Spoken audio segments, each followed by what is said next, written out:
안녕하세요. 여러분들에게 아주 기가 막힌 사연을 소개해드리고 싶은 마음에 한달음에 이곳으로 달려온 30대 여자입니다. 제가 진짜 이 이야기를 어떻게 풀어내야 할지 정말 결혼 기간 동안 사건, 사고가 단 하루도 끊임없이 일어났기 때문에 제 머릿속도 뒤죽박죽입니다. 사연을 쉽게 풀어내고 싶은데 하고 싶은 말이 너무 많아서 어디서부터 손을 대야 할지 잘 모르겠습니다. 정말 이렇게 막막한 기분도 처음입니다. 하지만 최대한 굵직한 사건으로 여러분들의 재미가 있을 법한 이야기들로 추려서 한번 시원하게 제 이야기를 털어놓아 보려고 합니다. 끝까지 제 기가 막힌 이야기들을 들어주시고 여러분들 주위에 혹시라도 이런 비슷한 사람이 있다면 빠르게 손절치기를 바라면서 지금부터 시작하겠습니다. 저는 결혼을 한 지 얼마 지나지 않아서 시모에 대해 완벽하게 파악을 하게 되었습니다. 사실 알고 싶지 않은 부분까지도 시모가 하나하나 알려주었기에 어쩔 수 없이 습득하게 된 부분이라고나 할까요? 저희 시모는 정말 관심병에 정신이 나간 사람이었습니다. 처음 시모를 소개받는 자리에서부터 범상치 않은 느끼기는 했는데 이 정도로 관심병이 가득한 사람일 거라고는 상상도 하지 못했습니다. 첫 만남 자리에서 너무 화려하게 꾸미고 나타나신 터라 제가 와 대박이다 하는 생각을 하게 되었었는데 그게 저를 만나는 자리라서 꾸미신 게 아니더라고요. 그냥 평소에도 정신나간 사람처럼 그렇게 반짝이에 원색으로 된 원단에 디자인도 어디서 본 적도 없는 이상한 레이스가 잔뜩 달린 옷을 입고 다니셨습니다. 저는 진짜 궁금했던 게 도대체 그런 옷들은 어디서 사오는 건지 그게 정말 제일 궁금했다니까요. 저는 아무리 찾아도 그런 옷을 구할 수가 없었거든요. 오죽하면 제가 밤무대 의상인가 싶어서 그런 의상을 파는 곳까지 샅샅이 찾아봤는데 우리 시모 옷의 퀄리티는 그보다 한 수 위였습니다. 남편과 연애를 한 지 2년쯤 지나서 결혼 이야기가 슬슬 나올 때 그런 시모를 마주치게 되었으니 당연히 저는 결혼을 해도 되는 건가 싶은 생각을 하게 되었습니다. 저런 시모와 함께 길이라도 걷는다는 걸 상상하니까 얼굴을 들고 다닐 수 없을 정도로 쪽팔림이 확 몰려왔거든요. 상상을 해보세요, 여러분. 핫핑크색 원피스에 주먹만한 큐빅들이 전체적으로 박혀있고 어깨뽕은 목까지 올라와 있는데 소매와 치마 끝단에는 파란 레이스가 달린 옷을요. 세상에, 진짜 연극 무대에서도 그런 옷은 튀어서 못 입을 것 같은데 아무튼 저는 시모 때문에 너무나도 사랑하는 남편과 관계가 흔들릴 지경이었습니다. 하지만 저 아니면 죽어도 안 된다는 남편의 말에 홀라당 넘어가서 절대로 하지 말아야 할 선을 넘어버렸죠. 네, 주변의 만류에도 불구하고 결혼을 하게 되었습니다. 친구들은 시모가 결혼식 날 새빨간 웨딩드레스라도 입고 나타나면 어쩌려고 그러냐 하면서 저를 놀려대곤 했습니다. 솔직히 저도 그런 걱정이 안 됐다면 거짓말입니다. 우리 시모에게 결혼식 날에는 한복을 입어야 한다고 신신당부를 했고 신랑 측 혼주 한복은 파란 계열이라고 말씀을 몇 번이나 드렸습니다.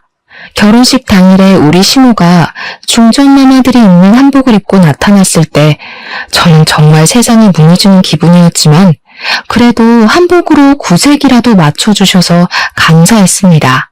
물론 친구들 사이에서는 두고두고 씹어먹을 수 있는 육포 같은 이야기로 남아버렸지만 말입니다. 결혼 후에 알고 보니 저희 시모는 블로그를 운영하시면서 돈을 벌었던 사람이었습니다. 협찬이나 광고를 받으면서 요란스럽게 블로그에 포스팅을 하고 소액의 현금을 받아 챙기는 소위 말하는 인플루언서 같은 느낌의 여자였다고나 할까요? 그래서 항상 그렇게 화려한 옷을 고집하고 본인이 제일 튀어야 한다는 생각을 가지고 살아가고 있었던 것이었습니다. 아무래도 그렇게 하는 편이 주위의 이목을 집중시키기에 좋고 포스팅을 했을 때 인기가 훨씬 많았기 때문에 본인의 관심병을 최대한으로 발산하고 다닌 거죠. 저는 젊은 사람들만 그런 일을 하는 줄 알았는데 시모가 진짜 인기가 꽤 많았는지 블로그에 방문하는 사람들도 한둘이 아니라 하루에 몇백 명, 천 몇백 명을 찍는 사람이었습니다. 댓글들에 시모 보고 추하다고 욕을 하는 사람들도 있었지만 대부분은 시모의 그런 파격 행보를 응원하고 용기를 얻고 간다는 사람들이었습니다. 시모의 어깨는 나날이 치솟았는데 우리 시모에게 아주 큰 시련이 들이닥치게 되었습니다. 무분별하게 돈을 받고 아무 글이나 대충 써서 올리는 바람에 시모가 엄청나게 키워왔던 블로그가 재질을 먹고 영구적으로 사용할 수 없게 되어버린 것입니다.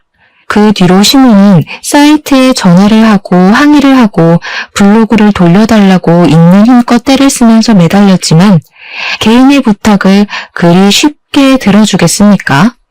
당연히 시모는 아무것도 돌려받을 수 없었고 열이 받는다면서 전혀 다른 사이트에서 다시 한번 SNS 인플루언서 활동을 하기 시작했습니다. 워낙 시모가 특이한 행색을 하고 있다 보니까 사람들이 시모를 알아보고 모여들기 시작했고 방문자 수는 금방 되찾을 수 있게 되었습니다. 사람들이 몰려들었으니까 우리 시모가 무슨 짓을 또 했을까요? 네. 상상하시다시피 또 물건을 팔기 시작했습니다. 이번에는 운영하던 SNS가 이전만큼 큰 곳이 아니다 보니까 시모가 더 마음대로 날뛰기 시작했고 불량품이 가득한 가전부터 시작해서 인증되지 않은 식품을 팔았습니다. 불량품을 팔고 환불을 안 해주는 것은 물론이고요. 인증되지 않은 식품 때문에 알레르기가 나거나 탈이 난 사람들이 한두 명이 아니었습니다. 그 사람들이 당연히 누구한테 따져 물었겠습니까? 시모한테로 연락이 쏟아졌지만 시모는 물건을 판 돈만 받아 챙기고 사후 관리를 하나도 해주지 않았습니다. 본인도 다른 업체를 통해서 물건을 팔았던 것이라고 하면서 본사를 통해서 연락을 하라며 나몰라라 하게 된 것입니다. 피해를 입었다는 사람들 한둘이 아니었고 그 사람들이 전부 시모에게 화를 내며 소송을 걸었습니다. 시모는 순식간에 피의자가 되었습니다. 소송을 당한 뒤에 과대 광고 및 불량품을 판 혐의로 벌금까지 물었는데도 불구하고 시모는 전혀 반성의 기미가 보이지 않았습니다. 물건을 판매하고 얻는 수익이 얼마나 되는지 아냐며 저와 남편에게 훈계를 하기까지 했고요.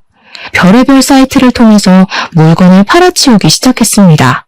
밀려드는 주문에 시모의 휴대폰은 쉴 틈이 없을 정도였고 당연히 시모는 집안 살림에서 완벽하게 손을 떼고 사치품을 모으는 데에만 집중을 했습니다.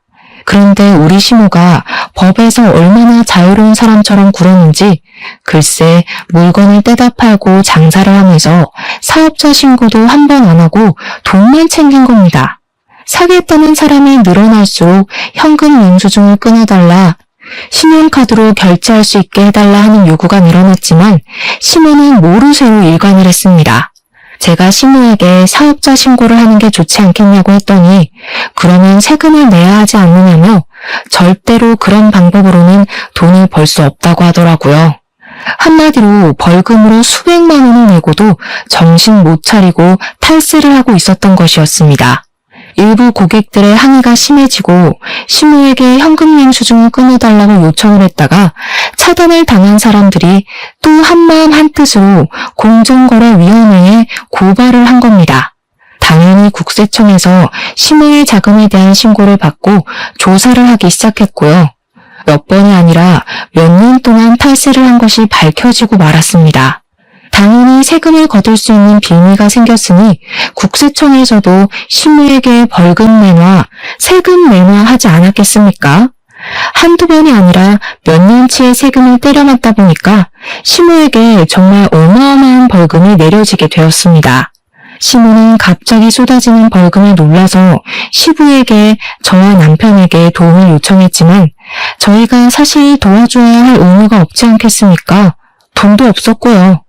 시모는 어떻게 가족끼리 이렇게 등을 질 수 있냐고 노발대발 하셨는데 그동안 벌었던 돈으로 저희에게 밥 한 번 사주신 적이 없는 분이 너무한 것 아닐까요?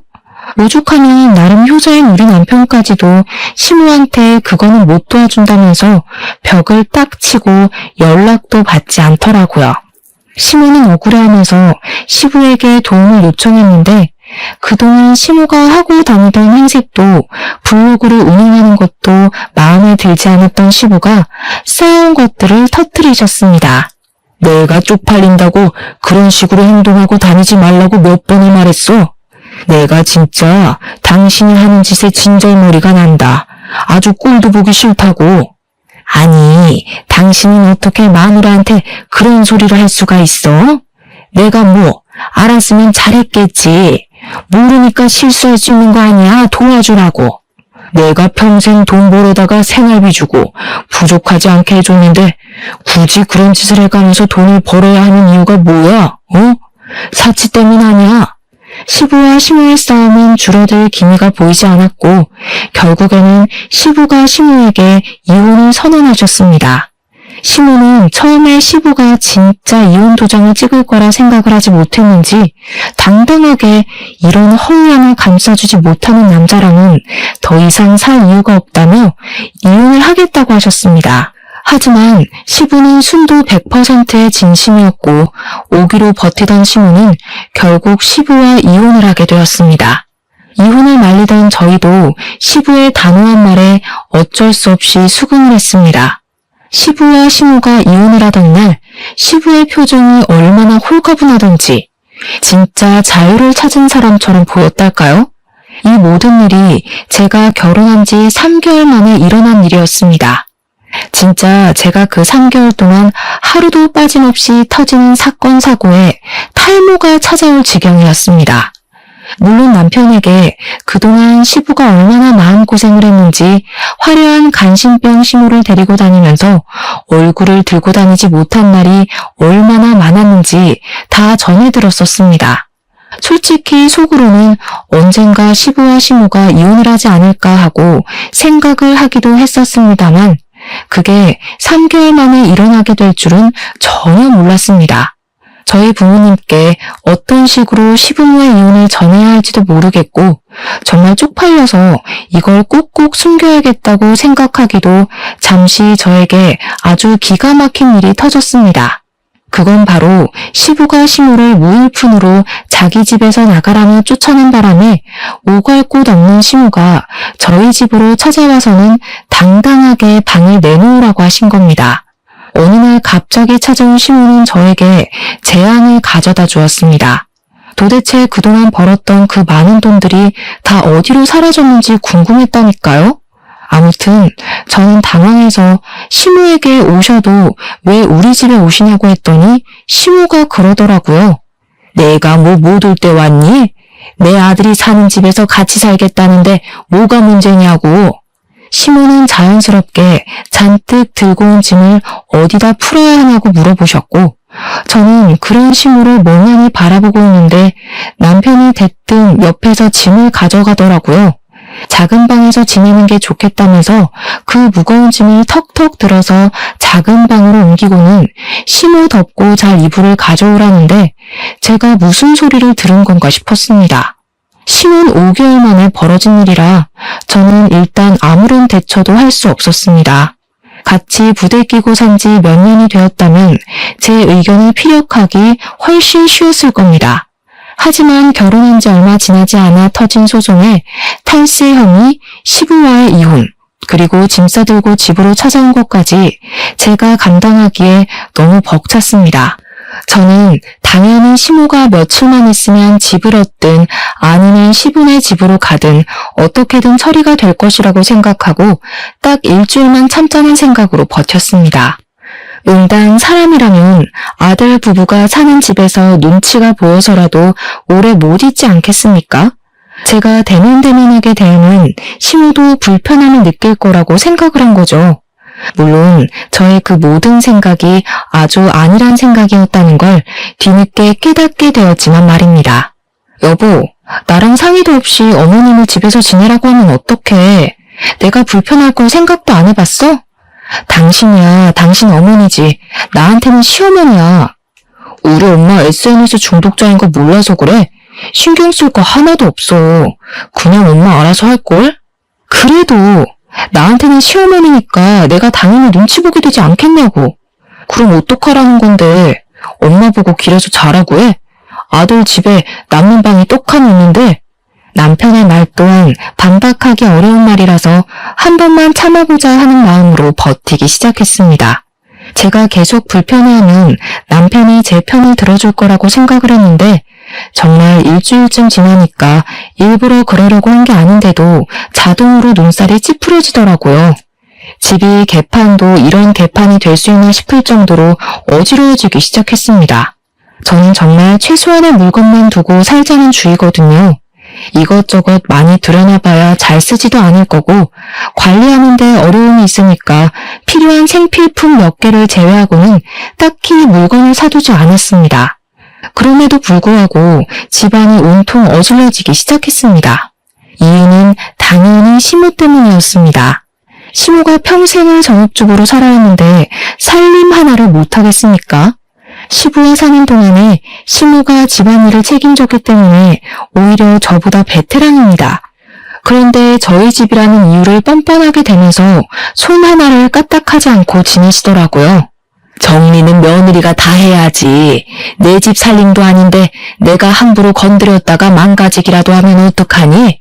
누가 보면 제 물건에 손을 하나도 대지 않는 것처럼 보일 수도 있겠지만 우리 시모는 SNS에 새로운 사진을 올려야 한다고 하면서 집에 있는 몇 개 없는 소품들을 다 끄집어내더라고요. 제가 예쁜 그릇을 모으는 취미가 있었기에 그릇이 꽤 많은 종류로 다양하게 있었는데 시모가 그걸 귀신같이 하고는 자꾸 그릇을 꺼내서 사진을 찍는 겁니다. 그냥 자기가 새로 산 화장품이라며 거짓말을 치고 협찬 사진을 올릴 때에도 제가 모은 비싼 그릇을 꺼내놓고 사진을 찍는 게 아니겠습니까? 그릇이라는 게 싼 건 또 싸지만 비싼 건 진짜 헉소리나게 비싸지 않겠습니까? 다들 살림을 하시는 분들이시니 아실 거라고 믿습니다.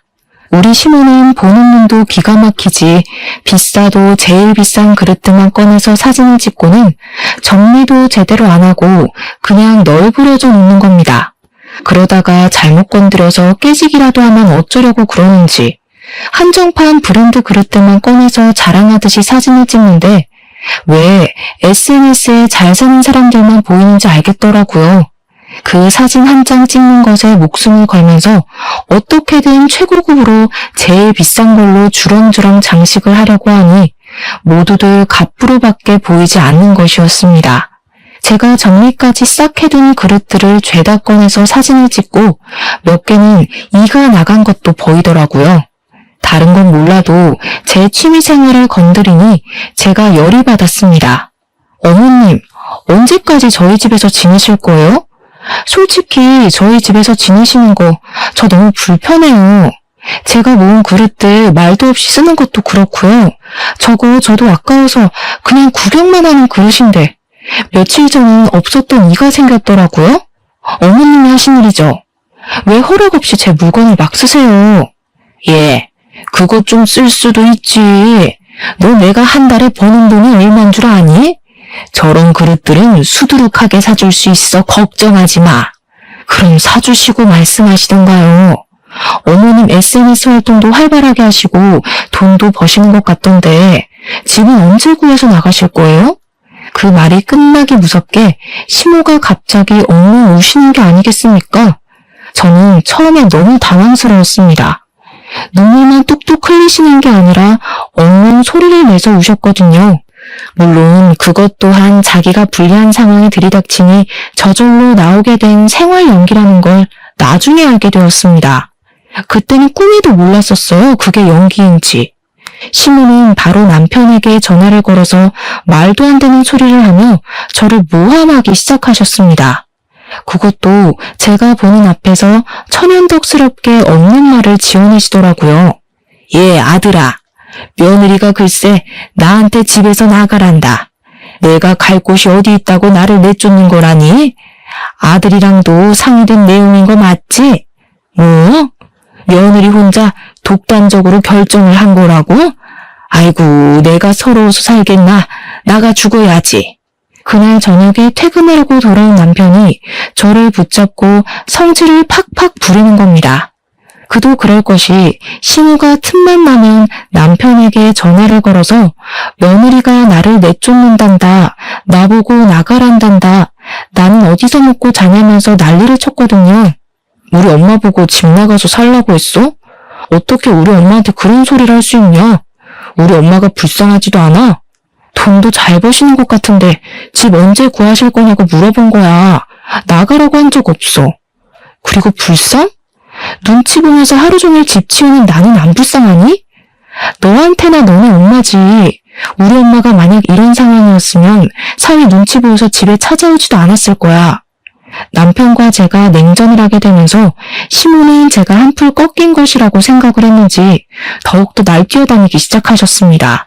인플루언서 생활을 하면서 알게 된 친구들이 한둘이 아니더라고요. 그 친구들이랑 무슨 술을 그렇게 허구한 날 마셔대는 건지 아들 집에서 산다는 자각이 없으신 것 같았습니다. 술을 마시고 뭐 밤 10시, 11시에 들어오면 저도 시모가 스트레스 풀려 나가는구나 하고 말겠죠. 근데 매번 새벽 2, 3시에 들어오시는 게 아니겠습니까? 도대체 친구분들도 뭘 하시는 분들인 건지 그 시간이 되도록 집 밖에 싸돌아다닌다는 게 말이 됩니까? 그것도 나이도 지긋하신 분들이. 더 기가 막힌 건 말입니다. 우리 시모의 술버릇이 고성방가를 지르는 것이랍니다. 집에 와서 새벽 2, 3시에 샤워를 하면서 노래를 불러대는데 오죽하면 아파트 경비실에서 안내방송이 나오더라니까요. 새벽에 샤워를 하면서 노래를 부르는 일을 멈춰달라고 말입니다. 제가 남보기 부끄러워서 얼굴을 들고 다닐 수가 없었습니다. 정말. 저도 다음날 출근을 해야 하는 사람인데 시모가 매번 고성방가를 질러대니 잠이나 푹 자겠습니까? 남편은 한 번 자면 업어가도 모르는 사람이라 푹 잘만 자더라고요. 그것도 너무 짜증나고 괘씸하게 느껴졌습니다. 제가 결국에는 귀마개를 사서 귀에 꽂고 잠을 자기 시작했습니다. 거기다가 맞벌이라는 자각도 없는 것인지 반찬 투정도 미치도록 하시더라고요. 집안일은 여자가 해야 된다는 사상은 언제쯤 버릴 건지 저한테 잔소리. 그렇게 제가 하는 일이 시원치 않으면 시모 본인이 직접 하면 되는 일인데도 저한테 모든 일을 미루고 시키셨습니다. 너네는 맞벌이 부부식이나 되면서 돈이 궁핍하니? 고기 좀 사 먹자. 고기 좀 구워와봐라. 어떻게 된 게 집에 햄도 하나 없니? 내가 참치 통조림이나 먹으면서 버텨야겠어. 너네는 나에 대한 배려가 전혀 없다. 도대체 나이가 몇 갠데 아직도 햄만 찾으면서 반찬 투정을 한단 말입니까? 이런 시모와 수십 년을 함께 살았던 시부가 존경스럽게 느껴질 정도였습니다. 두 분이 이혼을 한 이후에 제 삶이 완벽하게 달라졌다고 말해도 과언이 아닐 정도였으니까요. 저는 그날 이후로 항상 냉장고에 햄과 소시지를 사다 놓기 시작했고 언제든지 시모가 간단하게 먹을 수 있는 반찬들을 구비해야 했습니다. 남편과 시모는 저의 노력을 어느 날부턴가 당연스럽게 생각했고 제가 일이 바빠서 준비를 하지 못하는 날에는 둘이 동시에 저에게 투정을 부리더군요. 물론 투정을 가장한 빈정거림이었기에 저의 인내심에는 한계가 찾아왔고 저는 더 이상 참아야 할 필요성을 느끼지 못해 눌러 쌓아둔 것을 터뜨리기로 결심했습니다. 그 뒤로 타이밍만 보면서 남편과 완전히 냉전인 상태로 지내고 있었습니다. 집도 반반, 결혼 딱딱 맞춰 했는데 왜 시모를 모시고 살아야 한다는 건지 어이가 없었죠. 제가 전생에 나라를 팔아먹은 이완용이었나 생각까지 하게 되었습니다. 분명 연애하고 결혼을 결정할 당시만 해도 이런 일이 생길 거라고는 상상도 못했으니까요. 제가 언젠가 터뜨리려고 눈치만 보고 있는데 우리 시모는 그런 분위기 파악조차 못하는 건지 무슨 택배를 허구한 날 시켜대는 게 아니겠습니까? 제가 이 많은 상자들은 다 뭐냐고 시모한테 은근히 눈치를 주면서 돈 있으면 물건 사는데 사치를 그만하고 집을 구해서 나가라는 식으로 둘러 말했습니다. 그러자 시모는 저에게 이 제품들은 전부 돈 주고 산 게 아니라 협찬을 받은 거라고 하면서 SNS에 올려줘야 하는 물품이라고 하더라고요. 협찬은 개뿔. 누가 명품 액세서리를 협찬으로 준단 말입니까? 시모가 연예인도 아니고 정말 모든 사람이 다 알만한 유명인도 아닌데요. 자기 돈 주고 샀는데 그 돈 어디서 났냐고 제가 추궁할까봐 거짓말로 하는 걸 제가 모를 것 같았나 봅니다. 세금을 때려맞은 이후로 SNS에서 물건을 파는 일도 그만두었는데 도대체 무슨 돈이 생겨서 사치를 부리는 건지 상당히 궁금했던 시기였습니다. 그날도 어김없이 택배가 수두룩하게 도착을 했고 시모가 택배를 다 뜯은 뒤에 사진 촬영을 한다고 물건을 그릇 위에 올리다가 그릇을 깨물었습니다. 제가 제일 아끼는 한정판 브랜드 그릇으로 한 개에 지금은 100만 원 호가하는 제품이었기에 저의 인내심은 완전히 바닥이 났죠. 브랜드 값만 몇십만 원이라더니 그릇은 쓰레기나 다름없네. 이렇게 쉽게 깨져? 어미야, 와서 이것 좀 치워라. 저는 뻔뻔한 시모의 작태를 참기 힘들어 그 길로 뒤도 돌아보지 않고 시부를 찾아가서 그동안 저희 집에서 있었던 모든 일들을 낱낱이 고했습니다. 제 이야기를 전부 전해들은 시부는 부글부글 끓어오르는 화를 숨기지 않으며 저희 집으로 가자고 하셨고 저는 시부와 함께 집으로 돌아왔습니다. 남편이 퇴근하고 돌아왔는지 시부랑 같이 TV를 보면서 과일을 처먹고 있다가 시부와 제가 함께 들어가니 놀라서 벌떡 일어서더라고요. 시모가 시부를 보고 입을 삐죽이면서 여기는 왜 왔냐고 물어보며 은근히 다시 집으로 불러주기를 기대하는 것 같았습니다. 이 망할 요팻네가 이혼할 때 내가 애들한테 민폐 끼치지 말고 원룸이라도 얻어나가라고 보증금 줬어 안 줬어? 근데도 이런 짓을 해? 응? 아들 부부 보기 부끄럽지도 않아? 허구한 날 사고만 치고 도대체 그 보증금은 어디다 썼길래 여기서 이러고 있어? 아들 부부까지 이혼시키고 싶은 게야 지금? 알고 보니까 이혼을 할 당시에 시부가 집을 나가라고 하면서 시모에게 원룸 하나를 얻을 수 있는 보증금 3천만 원을 줬다는 겁니다. 그렇게 좋아하는 SNS 장사를 하든 말든 마음대로 하라고 이 돈 받고 끝나는 거라고 하면서 저희 부부의 집에 민폐를 끼치지 말라고 신신당부를 했대요. 하지만 시모는 그런 모든 걸 싹 입씹고는 그 3천만 원으로 되지도 않는 사치를 해대면서 저희 집에 눌어붙고 있었던 것이었습니다. 시부가 저희 집에 와서 제가 앓던 속까지 시원하게 긁어주시는데 시모가 당황한 건지 뭔지 아무 말도 하지 않고 가만히 있더라고요. 시부가 당장 나오라고 끌고 가려고 하는데 시모가 저를 표독스럽게 째려보면서 화를 내는 게 아니겠습니까? 이거 완전히 여유가 따로 없네. 내가 며느리를 잘못 봐도 한참 잘못 봤어. 곰인 줄 알았더니 꼬리 9개 달린 궁유잖아. 뭐라고요? 그게 지금 며느리한테 하실 말씀이세요? 저는 어머님이 왜 이혼당했는지 이제야 정확히 알겠네요. 이년이 뭐가 어쩌고 어째? 시엠이 무서운 줄 모르고 지금 뭐라고 한 거니? 내가 이혼을 당한 게 아니라 이혼에 협의를 한 거야. 누구한테 명령거리는 거예요? 우리 집에 와서 어머님이 한 게 뭐가 있어요? 청소를 한번 해줬어요? 빨래를 한번 해줬어요? 제 그릇 깨먹고 저보고 치우라고 하셨잖아요. 우리 집에 와서 어머님이 산 짐들 좀 보세요. 산더미예요, 산더미. 도대체 저 커다란 운동기구는 사진 한 번 찍고 하지도 않을 거면서 왜 산 거예요? 갖다 팔아버려요. 제가 그동안 쌓아두었던 속갯말을 전부 쏟아내자 시부는 옆에서 제 말을 거들면서 저 정신나간 옆했네 하면서 같이 화를 내주셨습니다. 시부가 든든하게 제 편을 들어주니까 저도 쉬지 않고 시모에게 따지고 들었는데 갑자기 제 남편이 제 등짝을 때리면서 시모 편을 드는 게 아니겠습니까? 너 지금 우리 엄마한테 무슨 말버릇이야? 너 지금 나 때렸어? 너랑은 더 이상 못 살겠다. 짐 싸서 나가. 제가 짐을 싸서 나가라고 하니까 시모랑 남편이 알박기를 시전하는 것이 아니겠습니까? 자기들이 왜 나가야 하냐면서 반반 결혼한 걸 운운하며 못 나가겠다고 하더라고요. 시부는 그런 시모를 끝까지 쫓아내려고 했지만 시모가 이미 남인 사이에 뭘 참견을 하냐면서 시부에게 당장 나가라고 되려 큰 소리를 쳤습니다. 화가 머리끝까지 난 시부는 시무와 실랑이를 벌이다가 결국 화를 참지 못하시고 먼저 시댁으로 돌아가셨고요. 저는 2대1의 싸움을 시작했습니다.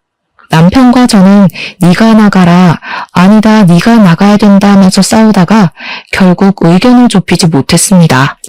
나는 둘이고 너는 혼자니까 네가 나가. 친정에 가면 되잖아. 반반 결혼했는데 내가 왜 나가? 아버님이 어머님한테 준 돈으로 원룸 얻어서 나가. 한참을 싸우다가 서로 지고 싶지 않고 억울하고 싶지 않은 마음에 완벽하게 집을 반으로 갈라서 생활하기로 협의를 보았습니다. 안방은 제가 쓰고 안방 화장실도 제가 쓰기로 했습니다. 거울 화장실이랑 작은 방 2개는 남편과 시무가 쓰는 것으로 협의를 보았습니다. 거실 소파도 딱 반, 부엌도 딱 반으로 갈라서 쓰기 시작하고 네 물건이다 내 물건이다 하나하나 따지면서 시끄럽게 살기 시작했습니다. 저는 오히려 편하더라고요. 밥도 제가 먹을 것만 딱딱 준비하면 되고 제 물건을 아무도 건드리지 않으니 오히려 정리할 게 별로 없어서 좋았습니다. 그렇게 말도 안 되는 냉전 상태로 버티기를 3주쯤 지났을 때였습니다.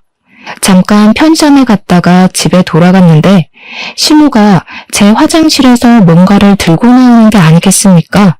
꼬투리 잡을 게 생겼다 싶어서 달려가 시무 손을 확 잡아챘더니 글쎄 손바닥에 제가 아껴 쓰는 엄청 비싼 헤어 트리트먼트 한 덩어리가 있지 않겠습니까?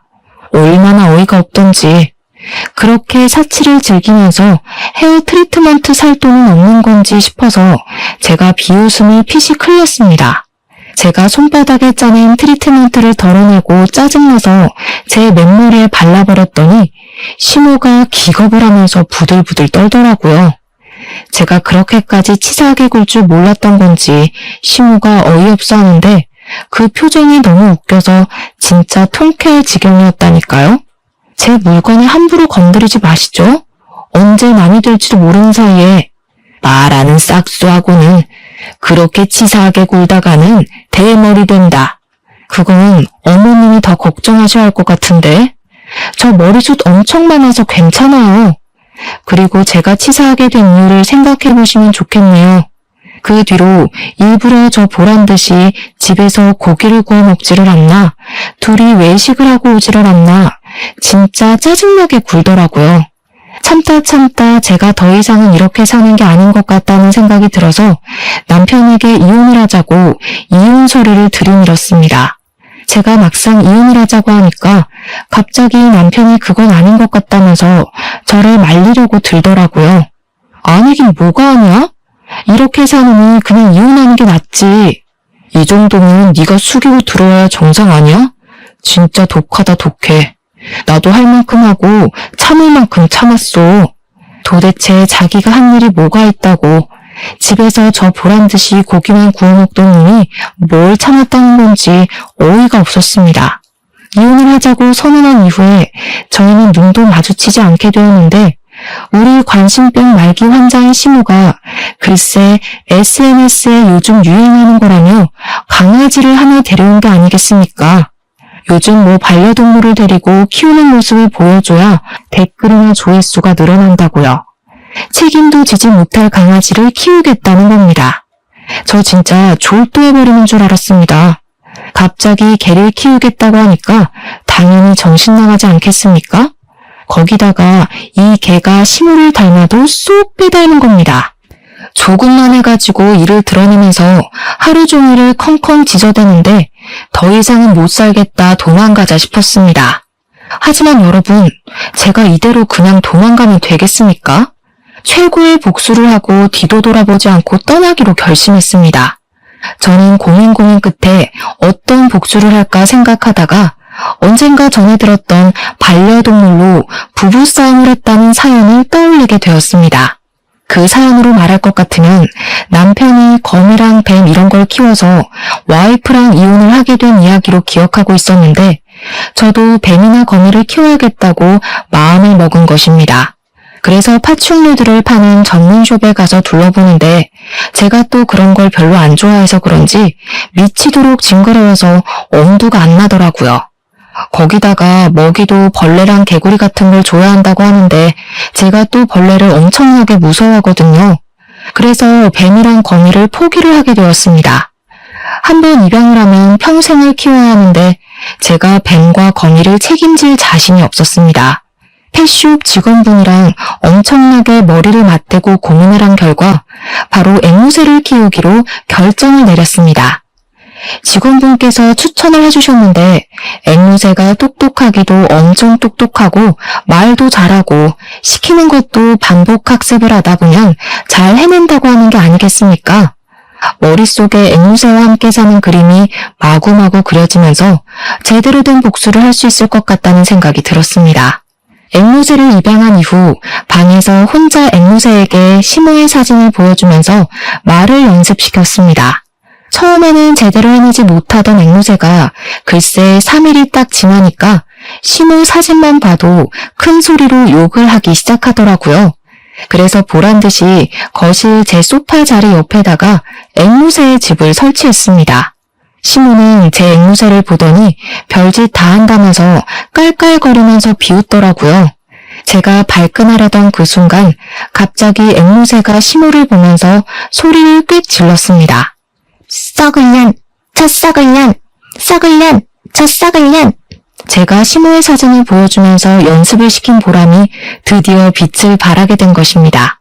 앵무새가 시모를 향해서 고개를 까딱이며 썩을 년 하니까 시모의 표정이 딱딱하게 굳어서는 앵무새한테 저게 지금 뭐라고 하는 거냐며 분노를 금치 못하더라고요.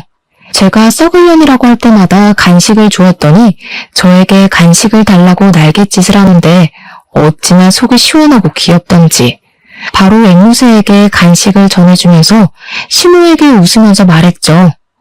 동물도 원래 좋은 사람, 나쁜 사람 구별한다고 하잖아요. 그 이후에 또 사이다 같은 일이 펼쳐졌습니다. 저희 시모가 약간 탈모가 있으시거든요. 그래서 제 헤어 트리트먼트도 몰래 가져다 쓴 거였고요. 하지만 유전자의 힘이 워낙 강하지 않겠습니까? 저희 남편 또한 탈모의 증상이 서서히 나타나고 있었고 앞머리부터 벗겨지기 시작하더라고요. 30대 후반의 나이가 되니까 바닥에 떨어지는 머리카락의 양도 늘어나고 M자 탈모가 눈에 띄게 진행이 되고 있어서 남편은 병원에서 탈모약을 처방받아서 먹고 있었습니다. 물론 저는 그 사실을 다 알고 있었으니 남편이 예민하게 생각하는 머리카락을 가지고 복수를 해야겠다 결심을 했습니다. 일부러 남편이 퇴근하는 시간에 맞춰서 앵무새를 집안에 풀어다 놓았고 이번에도 역시 간식을 주면서 남편의 머리채를 뜯는 연습을 시켰습니다. 말을 하는 것보다 행동을 가르치는 게 훨씬 오래 걸리긴 했지만 노력하는 자는 빛을 발한다고 하지 않았겠습니까? 어느 날 퇴근하고 온 남편의 머리 위에 앉은 앵무새는 그 가느다란 발가락과 부리를 가지고 남편의 머리카락을 쥐어뜯기 시작했습니다. 모근이 단단하게 붙어있는 머리카락을 죄다 쥐어뜯으니 남편이 고통스럽기도 하고 혹시라도 탈모가 두드러질까봐 걱정도 되었겠죠. 하지만 하늘은 재빨리 날아다니는 새를 자기가 무슨 수로 잡겠습니까? 번번이 잡으려고 할 때마다 쏙쏙 도망치는 앵무새 때문에 남편이 화가 머리끝까지 난 것 같았습니다. 진짜 어찌나 통쾌하고 기분이 좋던지 세상을 살면서 이렇게 기분 좋은 복수를 해본 적도 없는 것 같습니다. 남편이고 시모고 할 거 없이 앵무새에게 화만 내니까 우리 앵무새도 자기를 예뻐하는 주인을 알아보지 않겠습니까? 시모만 보면 썩을려나고 남편만 보면 머리를 쥐어뜯으니까 시모랑 남편이 드디어 앵무새를 치우려고 하더라고요. 어머, 반려동물을 어떻게 쉽게 파양하나요? 여기 반절은 제 집인데 제가 열심히 키울 거예요. 내가 저 망할 앵무새 때문에 머리가 다 아프다. 내가 개를 키워서 반항심에 키우는 거면 개를 지방에 있는 내 동생 집으로 보내마. 시모는 정말 앵무새가 싫었는지 다음날 바로 충청도에 있는 이모님을 불러서 강아지를 보내버리셨습니다. 하지만 제가 확답을 했던 것도 아니고 왜 앵무새를 다른 집으로 보내야 하나요? 저는 그런 시모와 남편을 무시하고 새를 계속 키웠습니다. 제가 앵무새와 행복하게 지내는 동안 남편의 머리는 점점 비어가기 시작했고 결국 저에게 앵무새를 치우지 않으면 이혼을 하겠다고 하더라고요. 그게 바로 제가 바라던 바 아니겠습니까? 이혼을 하기로 결정을 내린 뒤 서류를 작성하고 협의 이혼으로 진행하자고 말이 나왔습니다. 반반 준비한 만큼 정확하게 반반 갈라서 나눠 가지자고 서류에 공증도 받고 정말 철천지 원수처럼 으르렁거리고 있었습니다. 앵무새로 복수를 준비하긴 했지만 솔직한 말로 이런 식으로 끝을 내기에는 조금 찝찝하고 서운한 마음이 들더라고요. 그동안 같이 살면서 제가 시모에게 당했던 그 거지 같은 일들을 이렇게 쉽게 끝내줄 수 없다는 생각이 번뜩 스친 겁니다. 저는 바로 인터넷에 글을 올렸습니다. 어떤 글이냐고요? 바로 시모가 자주 활동하는 인터넷 카페 사이트에다가 시모의 모든 가면을 벗겨내는 글을 올린 것입니다. 우리 시모가 그 카페에서 얼마나 어이없는 가면을 쓰고 다녔냐면요. 매번 사치품들을 올려대고 사진으로 온갖 보정을 다하면서 자기가 대기업 사모님인 것처럼 행동하던 곳이었습니다. 시모의 추종자들도 꽤 많았는데 시모가 글을 한번 올리면 언니 대박이에요, 언니 멋있어요, 언니 같은 사람이 되고 싶어요 하는 댓글이 달렸습니다. 저는 당연히 우리 시모의 추악한 본 모습을 보여주겠다는 일념 하나로 엄청나게 상세한 저격글을 올렸습니다. 우리 시모 아이디 땡땡동 사모님을 고발합니다 라는 제목으로 글을 올렸더니 게시한 지 30분도 되지 않아서 몇백 명이 있더라고요. 우리 시모를 고발합니다. 이혼당하고 시부가 원룸이라도 얻어서 나가라고 준 돈을 꿀꺽 사치품 사는데 사용했습니다. 아들 부부 집에 쳐들어와 자기 마음대로 방을 차지하고는 이래라 저래라 감나라 배나라 하네요. 며느리가 모던 접시를 깨먹는 건 일상이고 집 청소며 빨래며 요리며 하나도 자기 손으로 하는 게 없습니다. 운동기구도 사놓고 매일 하는 것처럼 거짓말을 하는데 사진만 찍고 방치를 해둡니다. 며느리 물건은 자기 물건인 것 마냥 마구마구 사용하고 먹는 걸로도 치사하게 구네요. 반응은 물론이고 조회수에 댓글까지 수두룩하게 달리는데 진짜 꿀잼이더라고요. 그 카페에 있는 사람들도 누군가의 며느리이지 않겠습니까? 다들 땡땡동 사모님은 대기업 사모님 아니었냐고 깊은 배신감이 든다고 난리가 났습니다. 그런 사람인 줄 몰랐습니다. 부터 무슨 효소 팔고 있던데 사지 말아요. 탈세 혐의 있는 사람입니다. 그 사람 사업자도 없어요. 등등 제대로 터졌습니다. 시모는 그 글로 인해서 인터넷 카페에서 추방을 당하게 되었고 저에게 명예훼손으로 신고를 하겠다고 노발대발했습니다. 마음대로 하세요, 어머님. 어머님 탈세 맞잖아요? 제가 공익을 위해 제보를 한 건데 뭘. 벌금 나와봐야 얼마 안 나와요. 마음대로 하세요.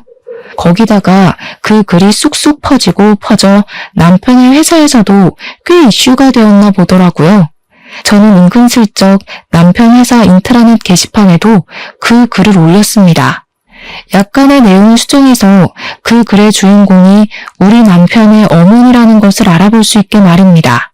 슬쩍 남편이 제 편을 들지 않았던 것까지 추가를 하니 우리 남편 이미지도 완전히 나락으로 떨어졌습니다. 속 시원한 복수를 하고 나서 저에게 달려드는 그 둘을 완벽하게 제지하고 저는 이혼을 했으며 정확하게 반반 나눠 재산을 챙겼습니다. 시모랑 남편은 그 반을 가지고 어디서 뭐라고 사는지 모르겠지만 이제 분풀이할 대상도 없고 부려먹을 대상도 없으니 둘이 치고받고 싸우겠죠. 똑같은 모자 관계에는 틀림없으니 오래오래 행복하진 못할 것 같습니다. 저는 솔로가 되어 요즘 제가 하고 싶은 거 다 하고 먹고 싶은 거 다 해먹으면서 행복하게 살고 있습니다. 자유라는 게 이렇게도 기분 좋은 것이더라고요. 이혼한 거 하나도 후회되지 않습니다. 앞으로도 제 인생 잘 밝히며 살도록 하겠습니다. 감사합니다.